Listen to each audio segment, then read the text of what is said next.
Welcome back, everybody. I'm Jiles, and today we're going to dig into the Stereo Integrity SQL-15 D2 subwoofer. If you're new to the channel, please take a moment to like and subscribe so that you don't miss any of the cool hi-fi content that we have coming out every week.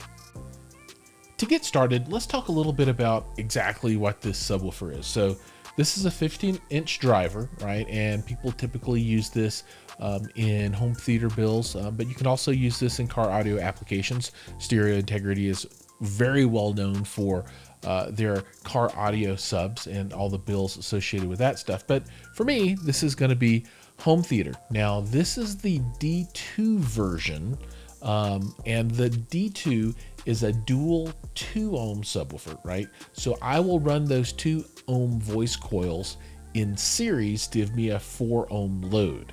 There's also a D4 subwoofer that has dual 4 ohm voice coils. Now, with that, you could run those in series and get an 8 ohm load, or you could run them in parallel and get a 2 ohm load. And for me, that's not exactly the best scenario, right? So the D2 run in series yielding a 4 ohm load is where I want to be. And I think for most DIYers building home theaters, subwoofers, that's where you're going to want to be as well.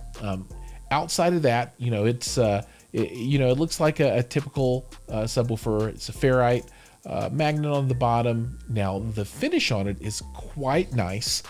You can see that as we get this thing unboxed. I really like the white finish on the bottom. Super gorgeous.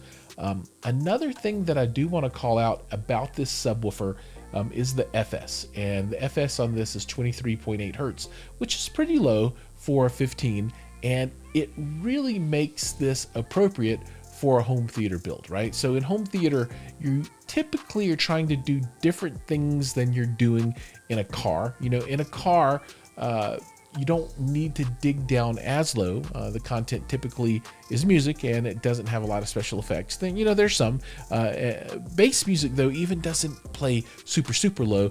You know, you're up around 40 or 60 hertz or something like that, and you want to get loud. And that's what you see a lot of subwoofers in that world trying to do. Well, for me, I don't need it to do that, but I do need it to play down low, and the lower the FS is, typically the lower the subwoofer will play, and this one is set up really well as a 15-inch driver.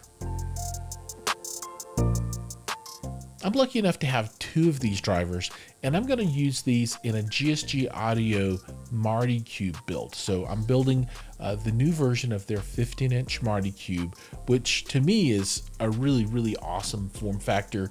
It's small enough to make it accessible to most people, but it puts out enough bass to really work for most people in their home theater. And 2 is typically the sweet spot, 2 drivers, 2 subs that people are looking at. So I'm gonna build these. Keep your eye out for that. I've got some video out already of the boxes being finished, but I'll have a full, absolutely soup to nuts build video here pretty soon. Thanks so much for watching. See you guys in the next video.